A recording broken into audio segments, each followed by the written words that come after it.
For Lesson 8, we're going to take a brief detour in between our discussions of drama and fiction, which we'll begin discussing next time, to revisit the concept of mythology, this time from a different perspective. There's an important question raised in literary studies that we didn't look at earlier with mythology because I was waiting until we moved further along chronologically. And now that we've moved through the Renaissance period, and we're about to look at the 19th century and the rise in popularity of fiction and the novel, it's an appropriate time to briefly turn our attention to how the concept of mythology plays out for countries like Britain and the U.S. that have a much shorter history. Countries like Greece and India that date back multiple millennia and have well-known myths like the Iliad and the Ramayana. This is where Tolkien's letter 131 that I asked you to read comes into play. The letter is somewhat long, and he goes into a lot of detail about why he created different elements of Middle-earth the way he did.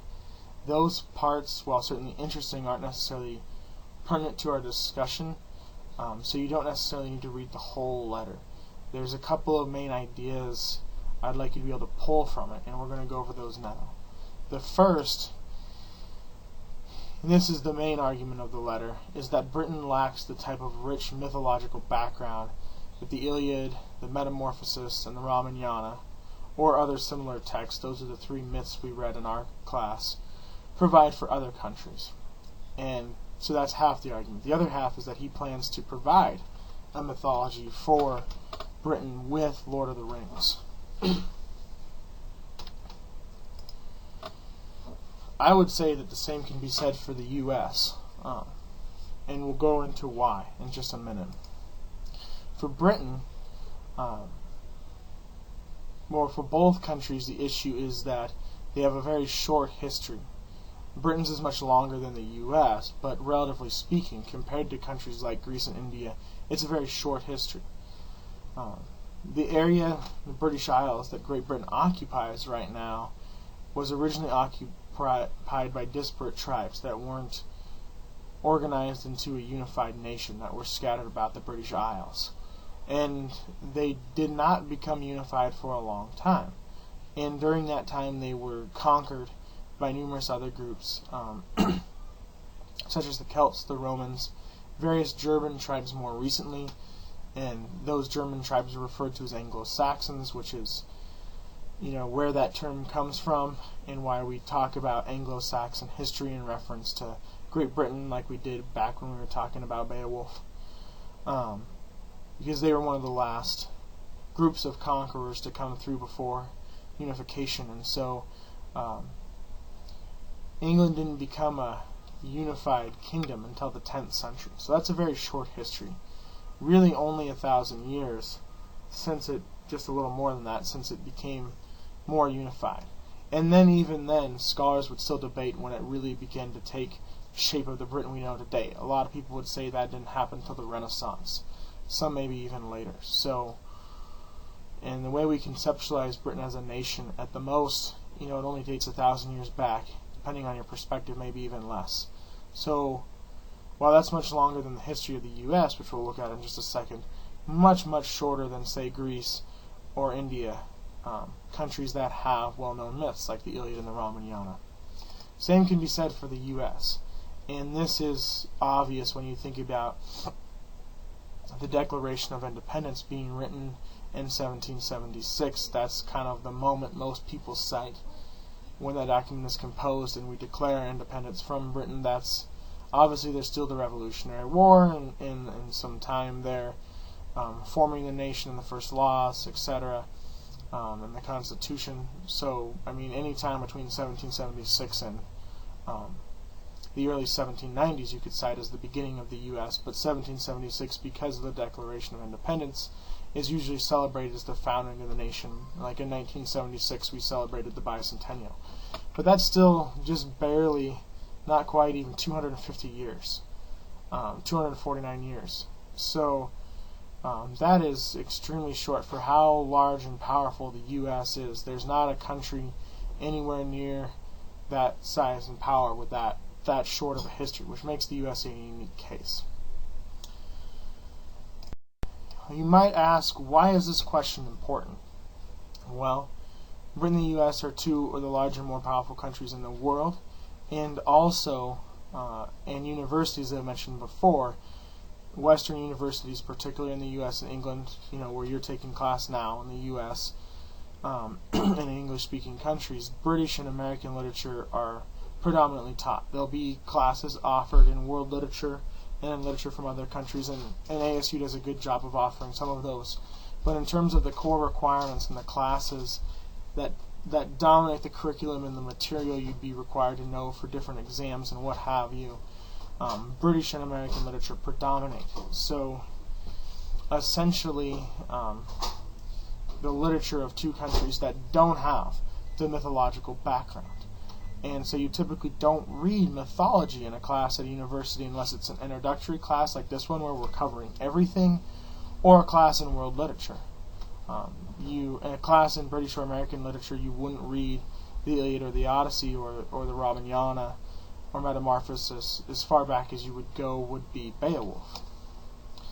So why is this? And what can be done about it are the pertinent questions here that Tolkien's addressing that I think are important questions for any student of literature to answer. What is mythology? How does it come about? Etc. As I mentioned before, now that we're further along in the semester, in the lessons, I'm going to start posing questions, and only so much can be done with the discussion board. So I'd like to treat the lessons, even though I can't hold live lessons because not everyone could attend at the same time, I'd like to treat the lessons as a pathway to discussion. Obviously not quite the same as a discussion in a brick and mortar classroom, but moving slightly in that direction. So beginning with the next few lessons and on, I'm going to start posing quite a few questions during the lessons, and I'd like you to, as those questions come up, especially since the lessons are shorter now, to pause for a minute, think about the question, maybe even take notes, write down how you would answer it in your notes. Maybe not every question, because there's going to be a lot of them, but the ones you find interesting, so that you take a little bit of extra time kind of thinking through these things. And then perhaps those responses you take in your notes can be like notes you use to help inform you when you're writing your discussion board posts. So first question I have for you in this lesson is Tolkien's claim accurate? Does Britain really lack a mythology?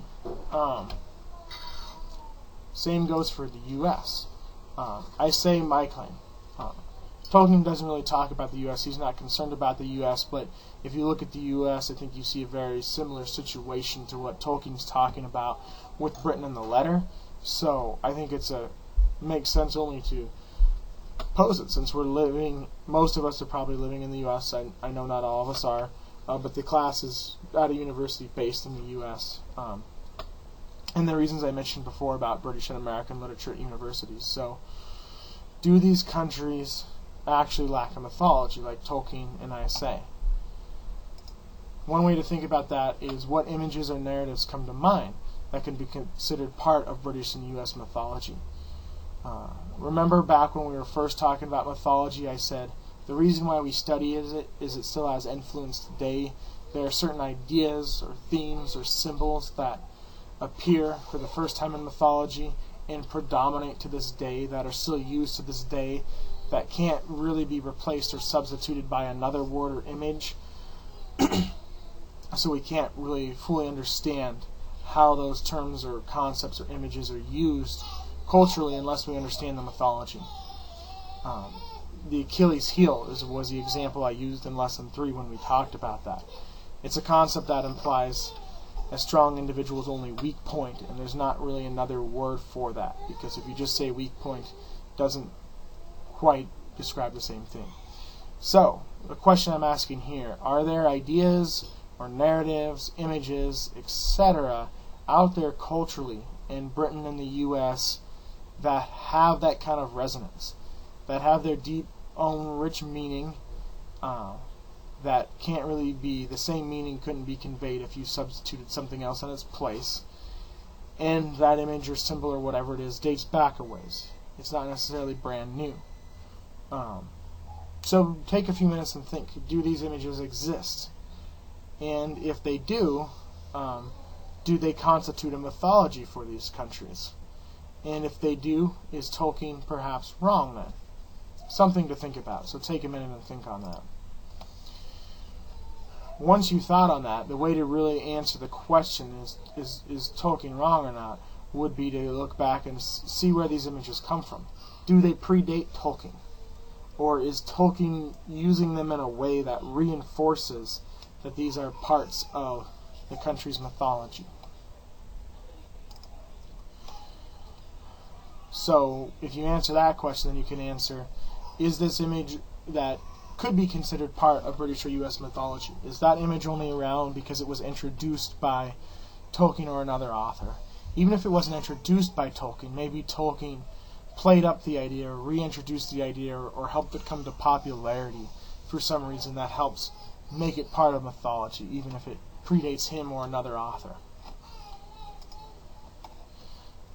So once you've thought about that, you've thought about, is this claim accurate? Do the U.S. and Britain really lack a mythology? And if they don't, the mythology they do have, the examples you have thought of as mythology, do those come from Tolkien or some other similar source? The final question that I'd like you to answer before moving on to the actual literary text is Tolkien's goal possible? And this is more of kind of a philosophical debate. The other question, you can look and try to find examples, but this is more your opinion. Do you think an author can do what Tolkien suggests? Can one write a mythology for a nation, or does it need to come from the past, is essentially this question. The myths that are around for countries like Greece and India date back multiple millennia and have just been long established. So that's very different than an author like Tolkien writing in the mid-20th century who's very self-aware, saying, this is what I'm going to do. I'm going to write a mythology. It's a very different situation. We don't know, the intent Homer had for his text. Obviously the text reflects values of the day and how he believed one should conduct themselves during his time, with Achilles eventually submitting to the will of the gods and the prophecy and his fate and entering the Trojan War. But beyond that, did Homer really think or hope that his text would still be read and still have concepts and ideas that are uniquely applied, multiple thousands of years later? I would be hard-pressed to answer that as yes. That'd be a very lofty goal for a writer to have. But Tolkien openly says in this letter that his goal is somewhat similar to the goal I just described. He wants to create a mythology.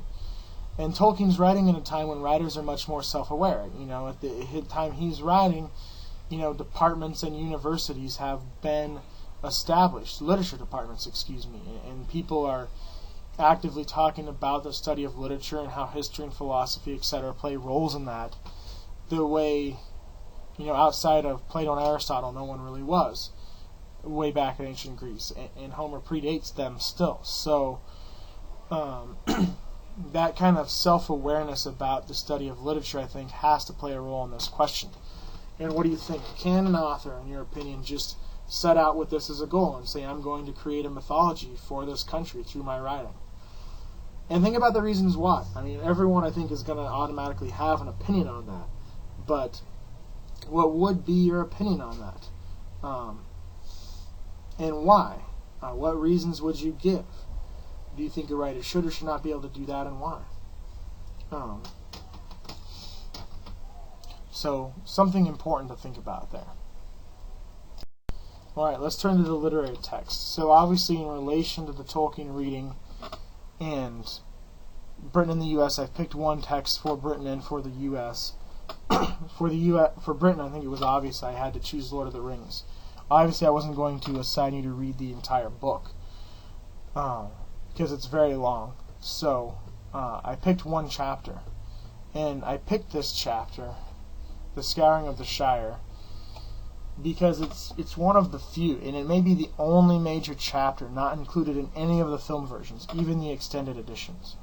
In one of the extended editions, there is a scene where Wormtongue kills Saruman, but does not happen in the Shire, and the entire event.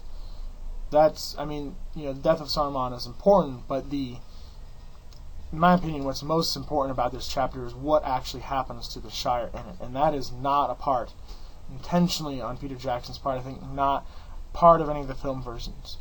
So of the text we're reading this semester, I'm sure many of you have read Lord of the Rings before, and if not, almost all of you, if not all, I'd be surprised if any of you had not seen the film versions. So I thought, and there's probably a good number who have seen the film version but not read the book.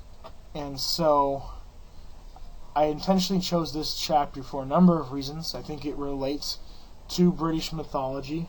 I think, it's also one of my personal favorite chapters, and then it's the least likely for you to have had any exposure to it before. So, I think one of the reasons it was excluded from the film is it provides a different tone for the ending of the novel, a tone that would have clashed with the tone Jackson wanted to present. And we'll talk about how that relates to British mythology. One thing I should point out, because I keep saying the book, is that Tolkien originally composed The Lord of the Rings all as one text. All three parts of the trilogy you're probably familiar with were originally one novel. And if you've read the novel, you know that each of those three parts that have been conceptualized as a trilogy are divided into 2 books. So there's actually 6 books, over the 3 parts. And that was the way he had it written. He just had it as one long novel, separated into 6 books, not 3 parts. And then the publisher said this was too long. And so the publisher separated it out and published sets of 2 books at a time. And obviously, because it's such a long text, 1,000+ pages, translating it to film, it just made it easier to follow the same structure. But it was originally one novel. So, with that in mind, knowing the Scouring of the Shire chapter, even if you haven't read the whole text, knowing it comes very near to the end. I think there's only 2 or 3 chapters after it. And thinking about the film, if you've seen it, think about how the tone might be obviously different. So how is the Shire portrayed in the film is something to think about, and how is this different in the chapter we just read? What stands out about the way the Shire is presented in this chapter? What images and narratives come to mind when you read Tolkien's description of the Shire? Now this question is where we start to get to the main question of the lesson about mythology. Because I think Tolkien describes the Shire in a way that it could possibly represent Britain, or at least part of Britain, or part of Britain's past. Other parts, other settings from the novel, if you've read the novel or seen the films, maybe represent other parts of Britain. But thinking back to the last slide and the question of what images, symbols, ideas do we associate with Britain's mythology? When I say mythology, I mean the identity of the country. When you think of Britain, what are the things you immediately think of that are culturally part of its identity? And when you think about quintessential Englishness in that regard, I think of the text, or of the settings in the text, the Shire is the one that comes to mind, that is most closely associated with what we think of as quintessential Britishness. Why do I think this? I think this because of the countryside. The urban parts of England are the most inhabited parts, and they've become very urban. But if you say ride on a train from London to Scotland, you go through the British countryside and you see that the bulk of the country is countryside. And even though that part of the country is not nearly as inhabited as the urban parts, or as inhabited as it was 200 years ago, it takes up the bulk of the country. And so I think there's still this idea of a pastoral countryside, this fantasy of a pastoral countryside, predominates the idea of what is England. London and its urbanness is certainly part of that too. It's kind of a dual identity. But the Shire definitely, I think, represents that British countryside. You may disagree or you may have a different opinion. I'd be more than happy, I'd actually be excited to see that opinion in the discussion board posts. Okay, so if we think of the Shire in this way, as part of, or as representative of the British countryside, how does the corruption of the Shire by Saruman, Wormtongue, and the ruffians that work for Saruman who enter it, how does that play into narratives of British mythology? How is the countryside treated in British mythology? What does it play? How does it relate to Englishness and quintessential Englishness, and what constitutes Englishness? And so what is the corruption by them? What does that indicate? One thing you might think of is the Industrial Revolution and how that changed England and changed the countryside.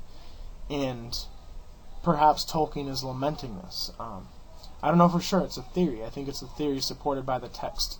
And it's an interesting one to pursue. So again, you can look deeper into that in your discussion board posts, or go a completely different direction.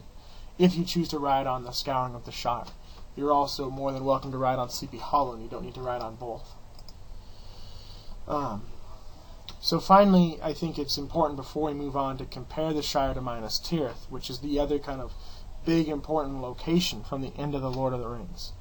And the damage there obviously represents the damage of the Blitz that was wrought on London when London was bombed by Nazi soldiers during World War II. And we talked about the Blitz when we talked about the primary world and the secondary world. The secondary world has elements similar to the primary world, but also fantastical ones, and can tell us more about the primary world. And Tolkien, if you think about the film versions of The Hobbit, if you've read The Hobbit and you see the films, the way those are different, they're much closer to the style of the Lord of the Rings films. And that's because, when Tolkien was writing Lord of the Rings years after The Hobbit, he kind of started it out writing it in a tone similar to The Hobbit. And then the Blitz happened as he was writing it, and the book took on a new tone that was much darker, much more adult, so to speak.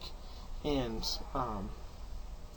you had the book you do now and the films you do now, with events that are as horrific as the Scouring of the Shire and the destruction to Minas Tirith that are similar, to the Blitz.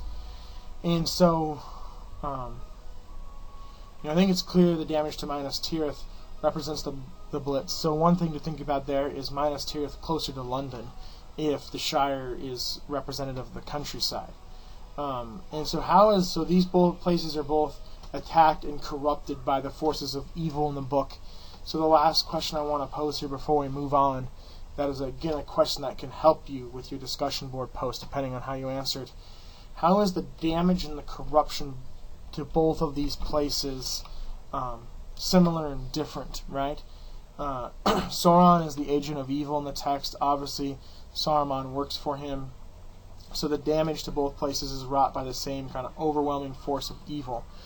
But how is the damage or the corruption that happens to the Shire, how is that different, or how does it have a different level of significance? And how is that similar to or different from the significance of the damage to Minas Tirith? And again, keep in mind that it certainly seems like the Shire could represent the English countryside, and if that's the case, it's only logical to think that perhaps Minas Tirith represents London. So, country versus city there, how are these two things different? Obviously, we don't have the chapters with Minas Tirith, but if you've seen the films or read the whole novel, then you can compare. If not, you can certainly approach the discussion board question from a different way, or write on Sleepy Hollow. With that said, let's turn our attention to Sleepy Hollow for the lesson. So this was written by Washington Irving in 1820, and it's a U.S. short story. So these are our first two examples of fiction rather than drama or poetry or mythology, and so we'll talk about fiction and how to study and analyze fiction in the next lesson. I wanted to keep the focus on mythology today. Basic questions that you ask, though, when you study fiction, because fiction almost always has more of a narrative than poetry, even though everything has a narrative to a degree, like we talked about before. In drama, you have kind of the hero or the main figure of the play you typically follow, or multiple characters you follow. So with fiction, a question you typically ask is, who is the protagonist and who is the antagonist? And with Sleepy Hollow, you intentionally have two characters who are set up in this way, with Ichabod Crane and Brom Bones. But I think Irving definitely plays with the traditional idea of what is a protagonist, or who is a protagonist, and what constitutes an antagonist. You've probably seen one of the recent film or television versions of Sleepy Hollow. And when I've taught this text a number of times in brick and mortar and online classrooms, and one of the things students immediately jump to is how different the short story is, or how different these adaptations are from the short story. And so that's one of the questions we're going to pursue today, because I think the role the adaptations play in being so different from the short story is actually part of Irving's goal in writing the short story. His goal, in part, being, I think, to have these kind of other representations eventually appear. And I think that relates to the idea of how this story plays into U.S. mythology. Part of that is Irving borrowed from Dutch folklore. You see the references to knickerbockers and rural New York, and that comes from Dutch folklore. Irving, while he was writing his stories, traveled abroad to different parts of Europe, and essentially Irving said something. He didn't use the word mythology like Tolkien, but if you look up some basic background on Irving, you'll see that he used the term folklore instead of mythology, but he used it in kind of a similar way. He essentially said he thought the U.S. didn't have a rich folkloric background, and wanted it to have one. And so he traveled abroad in Europe to places that had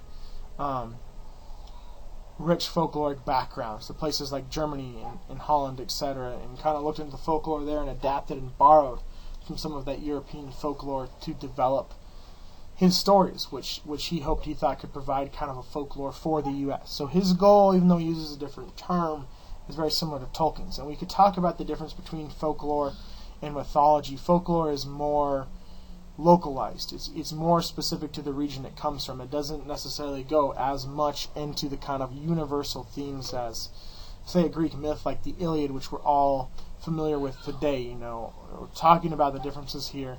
What Tolkien, does is he writes the Lord of the Rings closer to the style of an epic. The Iliad and the Odyssey and Gilgamesh, or perhaps even Beowulf being epics. He writes his story in a style more similar to that. Whereas Irving writes his style more similar to folklore. And so everyone's kind of familiar culturally to a certain extent with, what an epic is, what an epic's like, some of the ideas or symbols from the ancient Greek and Roman epics, etc. You start talking about Dutch folklore, that's not culturally as well known as epic myths and the ideas from epic myths and symbols from epic myths. So folklore is much more localized. You go to a local region, you hear about the folklore. But in that region, it plays a similar role to mythology in terms of having certain images or ideas that persist from the folklore that comes from an earlier date back and still have cultural relevance and understanding. So Irving has a fairly similar goal. The question I'm then asking is, what has happened with the text of Sleepy Hollow since he wrote it then and intended it to kind of serve as this local folklore for New York? What has happened since then? And now is it almost even more like mythology than folklore? And this relates to the idea that there are actually two legends of Sleepy Hollow. And this in turn then relates to the film and television versions we were talking about. So obviously there's the short story that's titled The Legend of Sleepy Hollow. But then also you have the legend within the short story. Because you have the Harvest Festival each year where the characters gather together and they tell different versions of the legend, right? The legend is this local story, this local piece of folklore about the Headless Horseman. And each year they gather together and they kind of give their version, or, each person tells their their version of the story and tries to kind of one-up the other one with the most terrifying version. So you have the title of the short story is The Legend of Sleepy Hollow. And then you have characters in the story who consistently retell the legend of the Headless Horseman. And so there's two texts here we're grappling with. The story itself that Irving wrote and the story within the story that the characters tell. And so the question I pose to you then is, when you think about the film and television versions, which are they really based on? Everyone who says they're different says, oh, the Ichabod Crane in the film and television versions is so different. Well, is he really based on the Ichabod Crane from the short story, or are these film and television versions retelling, the legend, the way the characters in the story are retelling it? And because the characters in the story put their own spin on it, and it varies year to year from character to character, are these film and television versions just putting their own version on the story? And is that kind of retelling of it, that continual retelling of it, is that something Irving intended when he wanted to develop folklore for New York or for the U.S.? So those are some interesting questions to chew on that are very similar to the questions posed by and of Tolkien. So there's the short story itself, the narrative recited at the harvest party, which is actually being adapted because different speakers recite the legend. And there's always slight variations. Brom tells a very specific variation toward the end there, I think in part to scare Ichabod. So that's not necessarily the same as the version the other characters are telling. So is Tim Burton's version or the version the television producers have made, or those just other versions?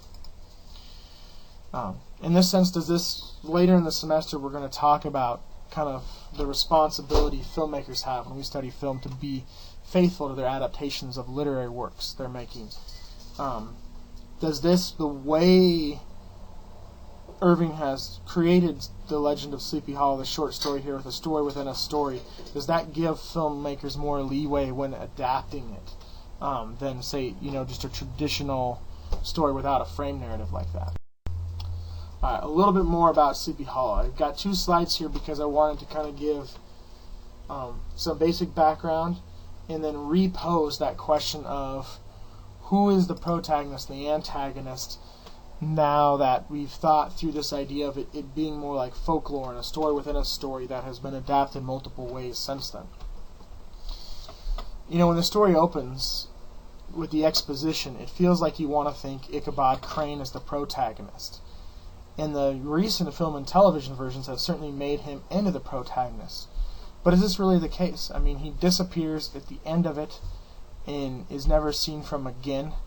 And even the things he's trying to do throughout, those don't seem like heroic motivations.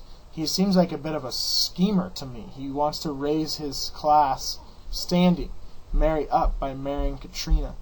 And he's described in a very unheroic way. It's almost kind of like this scarecrow type figure, and he's constantly eating. He's consuming everything around him, even though he has this rickety, slight frame.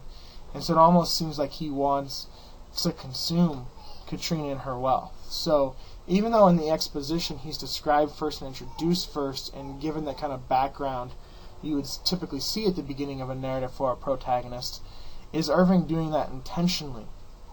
And just, doing that to make it seem like he's the protagonist, but then not describing a very heroic figure, so to kind of play with or challenge the traditional idea of what constitutes a protagonist.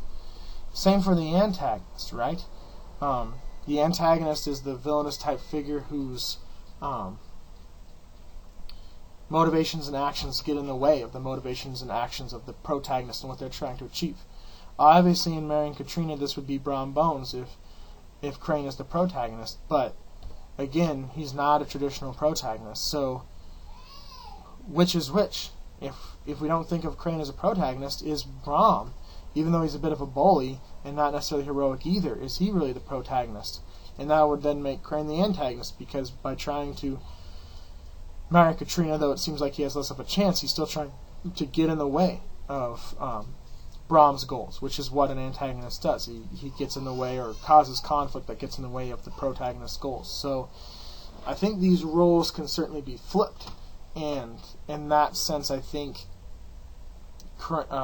Irving mixing up Irving and Crane, sorry about that, is challenging the traditional conception of these. Since neither of them, the figures, seem heroic, and they could both be flipped or put in either role, maybe Irving's really saying there is no protagonist in this text. And maybe that's partly true because he wanted it to have that permeability where it could be adapted in any way. And as you can see, filmmakers have taken the liberty then and kind of made Crane into much more of a traditional protagonist in the adaptations we've seen. And so in this sense, it may be challenging traditional forms of narrative structure.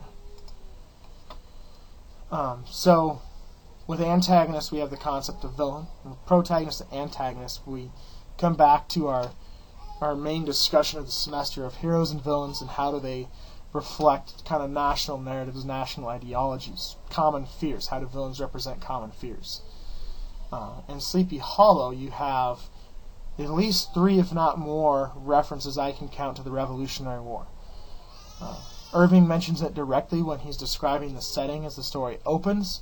You also have the reference to the horsemen being a Hessian soldier, which were mercenaries the British employed to fight the U.S. So the horseman's kind of this outsider, villainous figure in that sense if he's was originally a soldier who fought for the opposing side in the Revolutionary War. And you also have a reference to a traitor being hanged at one of the spots near the bridge Crane eventually crosses when he's being chased at the end of the story by the horsemen. So, at least 3 references to the war. Treason evoked specifically, enemies evoked specifically, and so these are obviously probably fears or concerns in 1820 of a nation that had been around, less than 50 years and had just finished fighting a second war against Britain in 1812 to maintain its independence.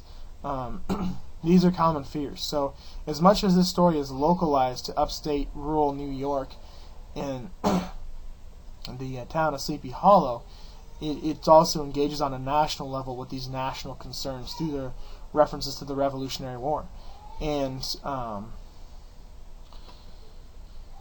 the horseman certainly represents those fears of invasion, of outsiders coming into a local community and threatening it, that were probably fears people in the U.S. had after the Revolutionary War, in the early 19th century, since they were a new nation and hadn't quite built into, though they were well on the way, hadn't quite built into the power the U.S. is now.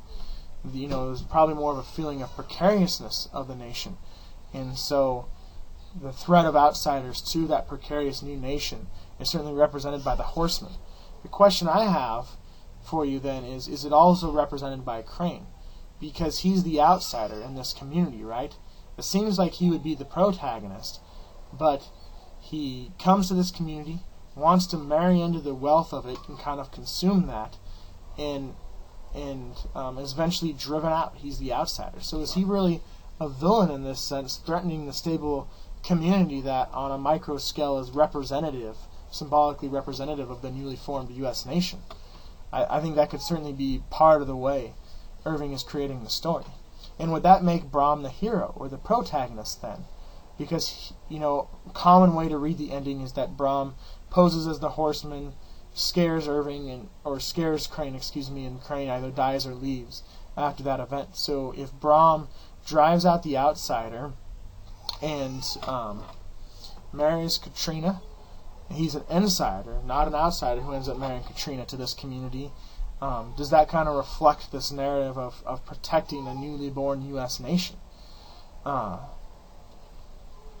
And if so, one way you can think about that for evidence in the text is looking at the language that Irving uses to describe Brom Bones, and compare that language to the scarecrow-type figure of Ichabod Crane who's consuming everything. In that case, when you compare them, Brom is much more masculine and much more like the traditional type of hero figure you would see, especially in a narrative from American literature. So these are some interesting things to think about. The question of who is the protagonist and who is the antagonist becomes even more complicated when you think about that insider-outsider dichotomy we talked about in relation to nationalism and national fears represented by heroes and villains, like we've been talking about all semester. some of the things that are different in the film versions are very different, but perhaps they come from some place else. So one of my last questions is, in the almost 200 years since this story was written, have urban legends come about? Something that appears in Tim Burton's film version is this witch who controls the horsemen and is the real villain of the film, because she has this head. This is nowhere in Irving's story, obviously, but there are other texts culturally besides just Burton's film that have this example. There's a heavy metal song about Sleepy Hollow that also talks about the witch controlling the horseman. So why would both texts? I mean, the song came out after the film. Maybe it's more based on the film, but you still ask the question: why do both texts have this? And is the idea of a witch controlling the horseman not necessarily something Tim Burton and his screenwriters invented, but something that was kind of around, culturally speaking, before the film came out? An urban legend, so to speak, that arose well after the short story was written, but well before the film version where you see the witch depicted. Because it has that permeability, because there's a story within a story that gives it, that permeability for filmmakers to do what they want as they want, and also people just telling the story, talking about it, rather than reading the short story, telling the legend. And so then culturally maybe it's grown legs and taken on more than was originally there. And again, if Irving's trying to create a folklore or mythology for New York and the U.S., does that then reflect that? Do these kind of urban legends, if they do exist, do they mean that Sleepy Hollow really is part of U.S. folklore or U.S. mythology? That's essentially the question of the Blackboard post. So hopefully I've given you plenty at least to start with to chew on that. And obviously you'd want to, if you write on this, you'd want to go to the text, dig in more, find some actual passages, and go in deeper. But hopefully I've given you something to start with for that. So finally, when we end, I have some links to trailers here for you. If you want to go to IMDb and watch these or find the films themselves, these are links to the IMDb page where you can find all the information you need on the film and then watch the trailer if you want. So here's the one for the film, which is the Tim Burton version with Johnny Depp and Christopher Walken I've been talking about. Then there's the recent television show. It's still on. I think it's in its 3rd season. And it borrows a lot from how Crane is constructed as a protagonist from the film, but then takes on a purpose of its own so that it can have multiple episodes and be, a TV show. Rather than one story of a film, a multiple narrative, multiple episode TV show. Finally, here's the YouTube link to the heavy metal song if you want to listen to that. So think about, do U.S. and Britain have a mythology? And are The Lord of the Rings and Sleepy Hollow 2 stories that depict this mythology for each respective country?